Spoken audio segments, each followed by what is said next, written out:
L'ofizialeko Le Chevaliers Blanc filmaren prentsaurrekoa. Good afternoon. Let's commence the press conference of the film, the official section, Les Chevaliers Blanc, The White Knights. We've got the director Joaquin Lafosse and the actress Louise Bourgoin. There will be simultaneous translation from French, so use your headphones if you require them. First question, please. Primera pregunta, aquí en la primera fila rápidamente. Hay dos preguntas además, o sea que... Seems to be two questions. There's the first in the front row. Please go ahead. Hi.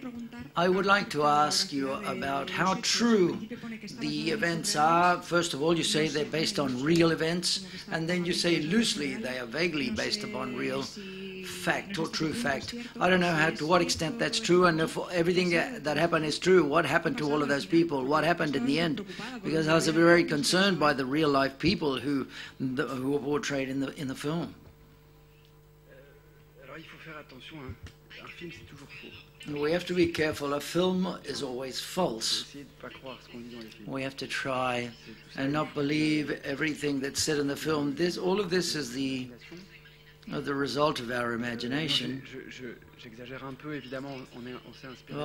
I'm exaggerating, obviously. We're inspired upon the arc of Zoe, as was called in France, but then we have to manufacture a film together, write it in the morning, and get up and write it in the morning again, and then to draw from this, it should make the film be believable, because the media, how the media addressed it was one thing, but you can't make a film with just that. But more and more so, in fact, I've started to realize that to make a film from real fact is a true cascade, because the idea is to take to the audience from a story that they've already heard about and they already have an idea about. So we try to put it on the screen as such, and to think differently vis-a-vis what we called the case of the Arc de Zoe. We want the audience to think and reflect, and to also to have a good time, because it's a story which is almost novelesque. And that is to say, when I started to read it in the press, I said, hey, there's a genuine thriller exists in all of this information, with genuine issues, moral issues, where's the good, where's the evil, as of where that starts. There are good intentions, but when we exceed those limits, when we go beyond, when we go over humanitarian aid and we transgress and it turns out being a fiasco, all of us, along with the actors, we said we would take a real journey this would be a real journey for the audience, an intellectual journey, but in turn, we wanted to be a pleasant experience with a film that I hope will allow people to enjoy film as such. Hi, I would like to know whether the director has been an NGO or whether he has any contact with any of these NGOs. And also I would like to ask, could you talk about that dilemma that we see in the NGO of the film, that they've got certain principles when they get there, but then they have to change those principles. So therefore, could you talk about that, and whether is that a normal happening? That is to say, because I'm surprised by how you portrayed that process, because I thought the NGOs were something that were, something that were very easy. Okay, you go there and you enjoy it, you help people. No, but obviously there's a very complex process within what the NGOs do themselves. Thank you very much.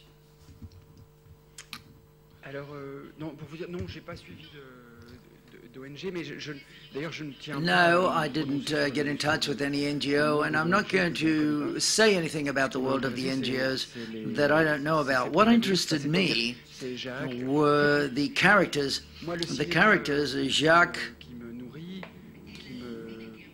And the films that I like and I enjoy as when I watch it is what I call character-driven cinema or films. And that is to say, to tie to the character from around the neck from the beginning to end. And in this case, there were the members of the teams of NGO people. That's where we got from the beginning of the script, and we ended up with them at the end of the script and in the end of the shooting of the film and all the way until the editing of the film. But I don't believe any idea about how I have no idea how an NGO works. What I wanted to show, l'enfer est pavé de bonnes intentions. Il suffit pas d'avoir envie de faire le bien. It's not enough to have good intentions and to try to be a good Samaritan and to try to do things well and so that everything goes. But if that was sufficient to have good intentions, we would already know that, so that the world could get along better than what it is. But through these characters, I like the idea of narcissism, and that is to say, this way of thinking about you before others. These people imagine they know what's good for them before what the others think. This is something that exists and continues to exist. And it would be better to listen to what people demand before getting ahead of these demands, anticipating them. And that's what the right of endurance demands. The media and the events that I read in the media inspired me to create these characters in the film. Louise intervened. You can participate when you are. When we shoot a film, and Louise is witness to this, I doubt in the morning, for example, I don't know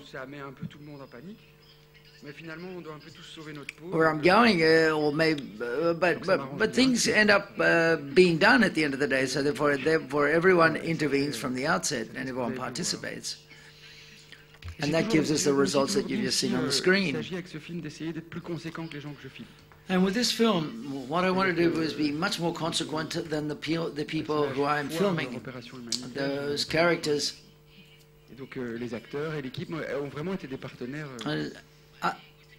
Go through a failure with the humanitarian aid, and I didn't want to do that in my film, show that in my film. Sometimes there are many good ideas, and with Louise we talked to about a character a lot, because we made us laugh, because she's a little terrorist of what is humanitarian aid. She's like an Ayatollah of good thoughts and good Samaritanism. I want someone who knows what's right. I'm going to ask you the question in French. Can I ask you a question in French? Yes, I'm going to ask you the question in French. Just a short remark. We have followed the problem that took place in France. We know some of the details of what happened there. Just like our colleague asked, we would have liked to have known what happened after. We know there was a trial, it was taken to the courts, but we don't know whether Jacques' character was condemned or sentenced. And another thing that you said before,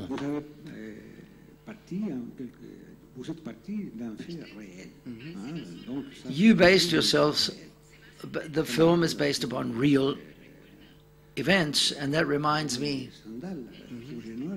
Stendhal's novel Red and Black, which is constructed and is based upon a crime, and then reality exists, and then the imagination of the directors. I understand that very well, but my question, and going back to my question, to not be too long, and as regards to the media who used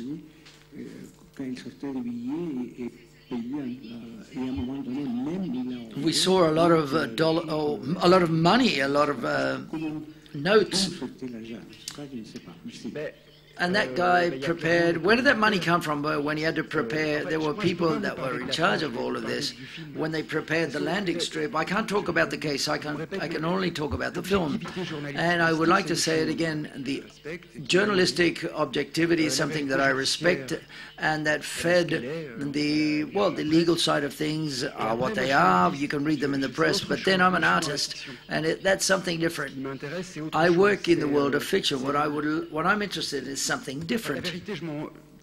La vérité, je m'en fous, enfin, ou la réalité, je m'en fous. The truth or reality doesn't concern me that much, or concerns me very little.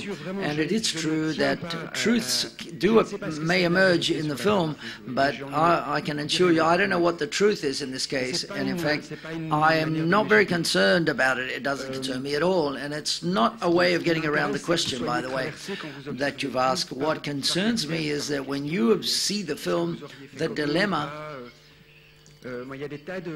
we want what happens to move you, because there are many things. The question of international adoption.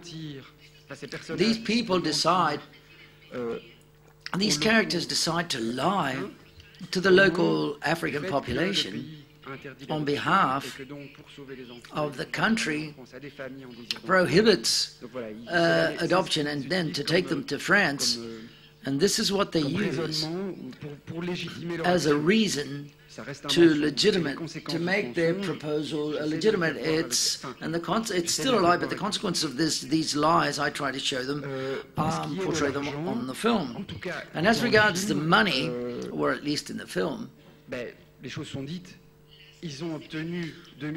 things are told, 2,200 euros from the parents they've received, or from the probable French parents or the candidates that are applying for adoption, quote unquote.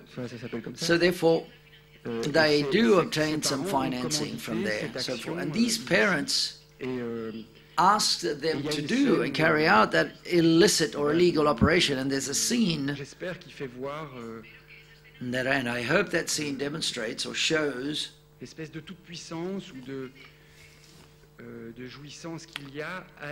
I hope it portrays the omnipotent sort of power it is to be an organizer and to talk to all of the people that are in charge of that are applying for this, and without knowing the consequences of what all of that may bring along with it.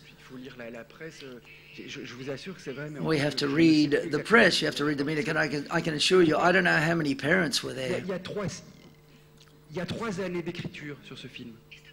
This film required 3 years to write the screenplay. When one is writing a film, we are living all the time with those characters, and I don't want to know the real protagonists. This is the second film that I've based upon real events, and it's the second time that I don't want to meet them, to be free to allow my imagination to fly.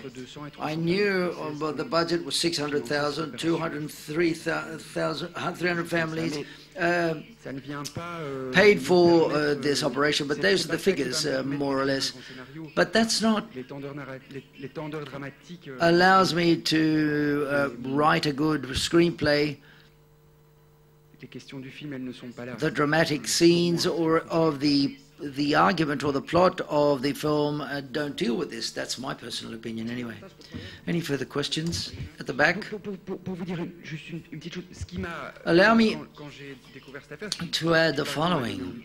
That is, when I discovered this case and what made me feel like writing this script or screenplay, I said, well, at the bottom, if a French person or if an African came to France to try and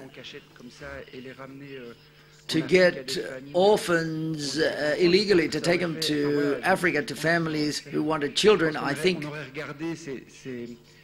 we would have noticed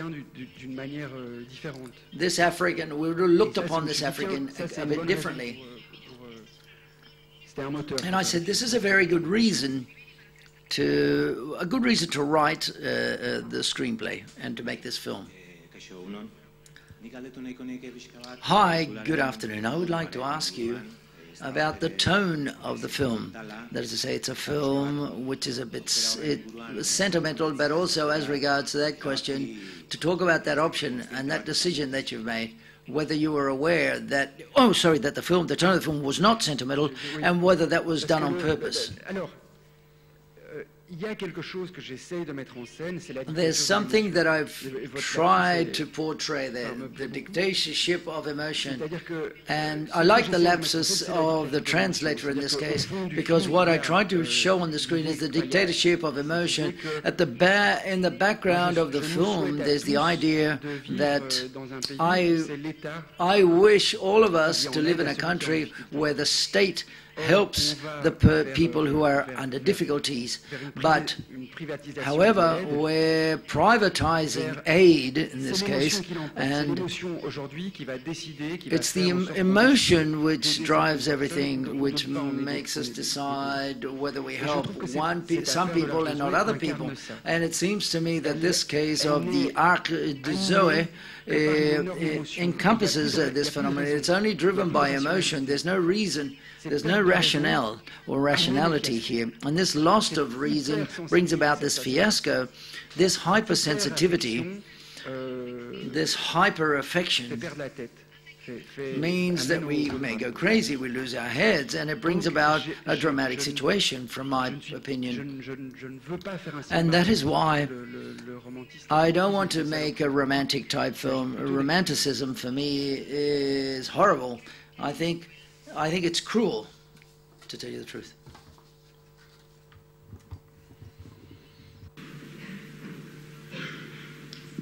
Hello. My name is Paul Katzenberger from Germany. Thank you very much for this film. I liked it a lot. It gave me a lot to think about. One thing I was wondering is the group of the people, the doctors who are leaving early, they are leaving partly maybe because they don't want to go on lying, but also maybe they are leaving because they are scared. And is it really? But in the end, it was the right decision to do it. So in this case, we say usually that to be scared is not a good advisor. Was it a good advisor to be scared in this situation?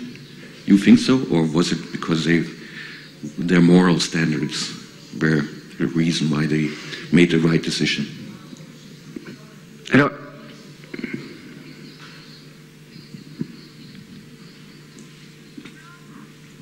je pense que vous avez répondu d'une certaine manière à votre question. I think that in a certain way you have answered your own question.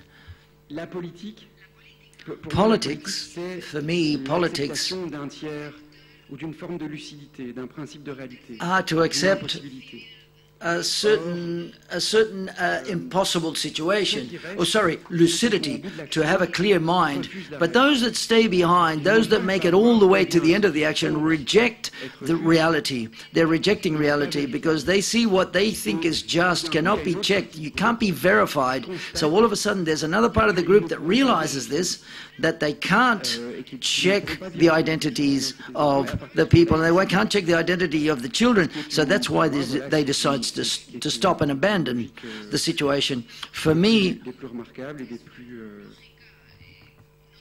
it's quite noticeable that it can't be condemned, I believe, and it's quite a noticeable logic behind what they do. Those that are left behind,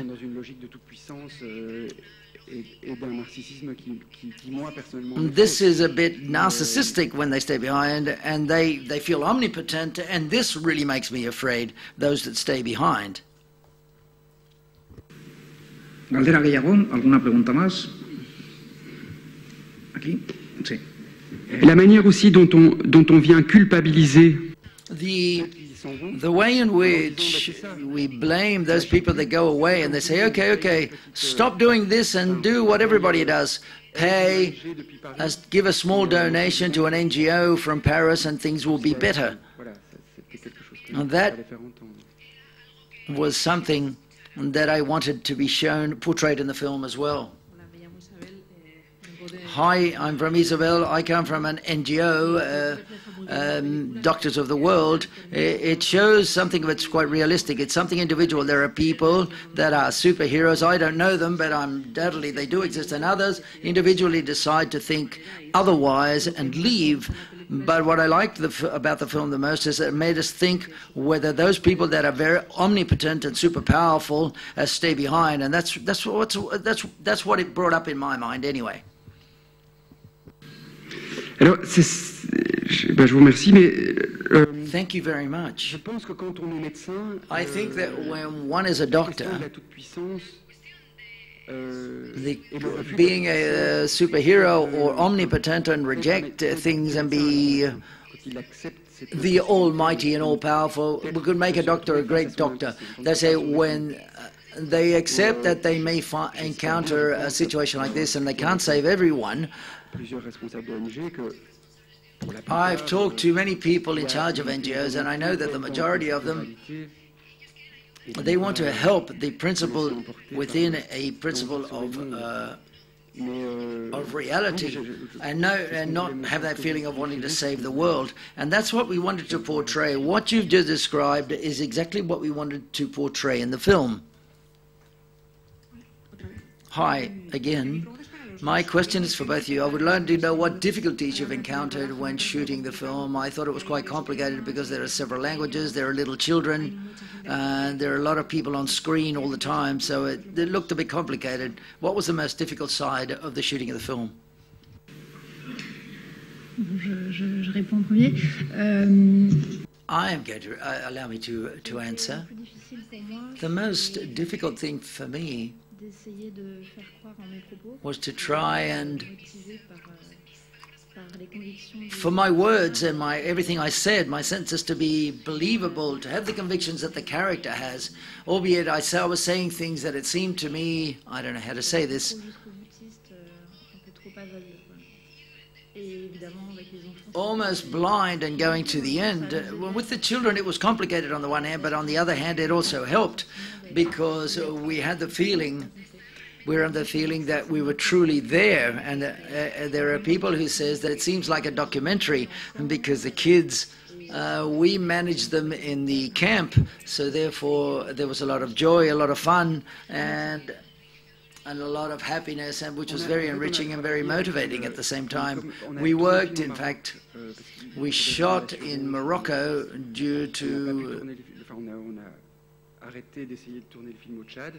insurance issues. We tried to shoot in Chad, but due to safety reasons we went to Morocco.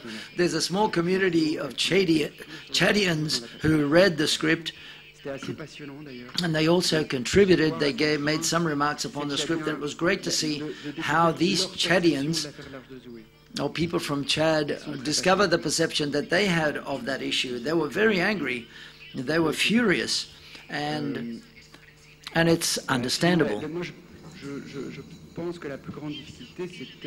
I think that the hardest thing, or the most difficult thing, was to find just the right way to not lose control. That is, not only shooting with a lot of actors and planes and cars. It was in an issue of this nature, the difficulty resided in not to be grey and to not be neither white nor black, with Louise or Vincent or practically all of the actors. We wanted to not be cynical, albeit we were in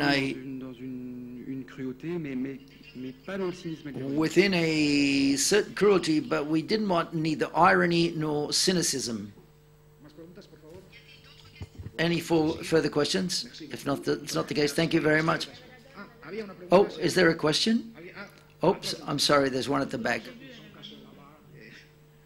Hi, hello, it's okay. Okay. I'm a little bit at the back. Thank you for the movie. Really, I appreciate, as you said, it's a character-driven story.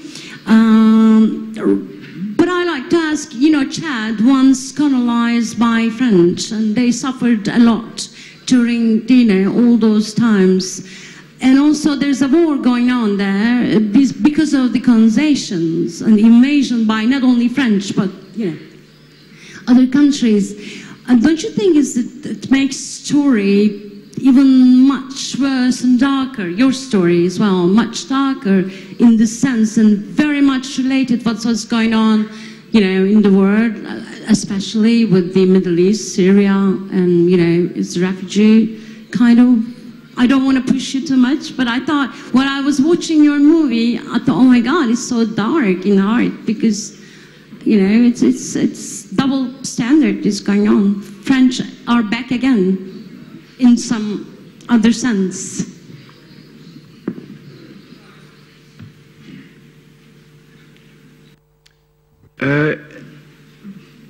Je ne sais pas si ça va rejoindre votre question, mais I'm not too sure whether I'm going to answer your question, but it seems what seems surprising to me quite often il est très difficile d'adopter. is that in France it's very difficult to adopt kids.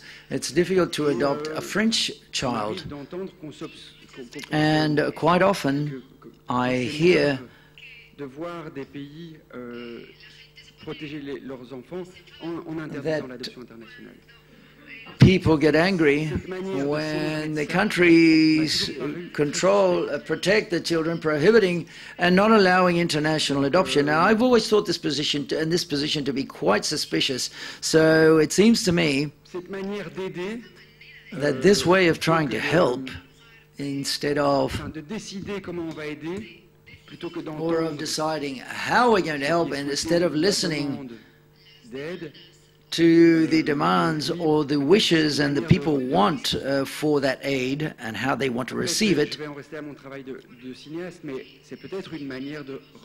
I went back to my work as a director here, but it could be a way of taking power, assuming power once again. What is the role of this right and the ideal behind it? Well, it is true that it was interesting to see up to what extent the great idealists of this type of right were affected by this specific case of the Ark of Zoe, and they said, well, okay, these humanitarian people, they're a bit like puppets. They have only applied the law in the right way and from the beginning to the end. And when one sees the result, and that's what happens at the end, it was a fiasco, the fiasco that occurs at the end. And if the film could bring the issue of this type of right and to place it on the table again, it would be a great pleasure for me again. Any further questions?